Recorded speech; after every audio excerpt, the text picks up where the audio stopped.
Are we God? In simple, the answer is no. There are various ways to prove why we are not God. And in today's video, we will discuss why we are not God by analyzing dependence and independence. If we are God, then we should be completely independent. Swarat, this is the word used in the Srimad-Bhagavatam to describe Lord Krishna. He is not dependent on anyone. And if we analyze ourselves, our lives, we are actually completely dependent on the energy of the Supreme Purusha. No one has independent existence, just as no electric lamp has independent effulgence. Each and every electrical instrument depends fully on the total powerhouse. The total powerhouse depends on the reservoir of water for generating electricity. Water depends on the clouds, and cloud depends on the sun. The sun depends on the creation, and the creation depends on the movement of the Supreme Personality of Godhead. Thus, the Supreme Personality of Godhead is the cause of all causes. Another simple example is of the sun. By the hour and the rays of the sun,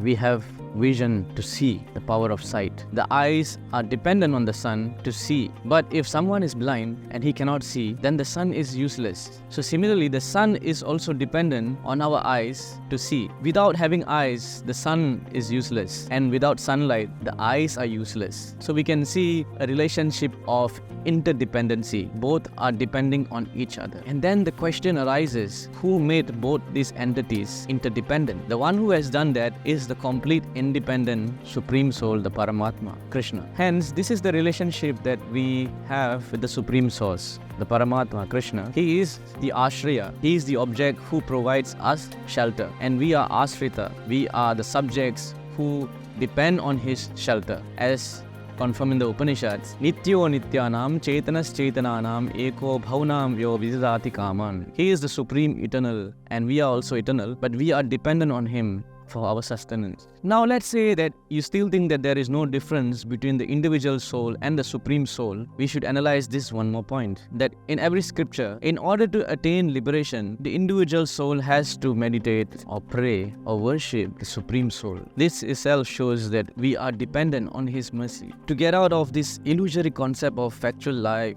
the individual soul has to depend on the Super Soul to be recognized as one with him. In that sense, also, the Super Soul is the supreme shelter, and there is no doubt about it. The following verse of the Srimad-Bhagavatam is a perfect summary to our discussion today of how we are actually dependent on the Supreme Lord Krishna. And this was spoken by the personified Vedas themselves.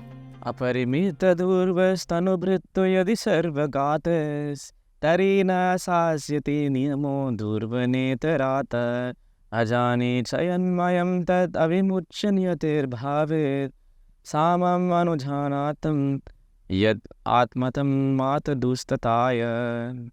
O Supreme Eternal, if the embodied living entities were eternal and all-pervading like you, then they would not be under your control.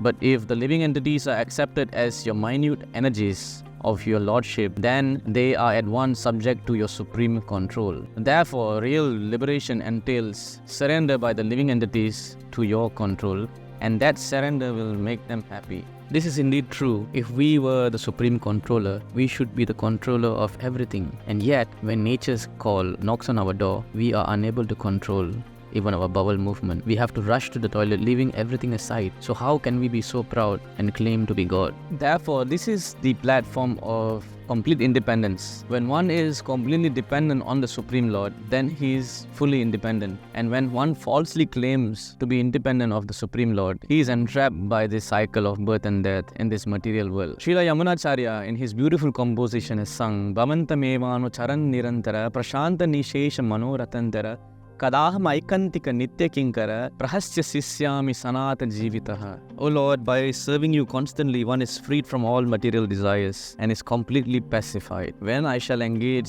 as your permanent eternal servant and always feel joyful to have such a fitting master. Those who try to be completely independent of the Lord are known as anata, means we do not have a guardian or protector. And those who take shelter of the Lord and discard this false conception of independence are known as Sanata, which is why Srila Yamunacharya is saying, Sanata Jivitam. Oh my Lord, when I can surrender unto such a befitting master. So let's come back to our original position of being a servant of the Supreme Lord. We are his part and parcel, and we are meant for his service. And in that service, we get real happiness and joy. And that can be very easily done when we start chanting the Hare Krishna mantra. And the essence of the entire mantra is, Oh my Lord, O energy of the Lord, please engage me in your eternal service. Hare Krishna.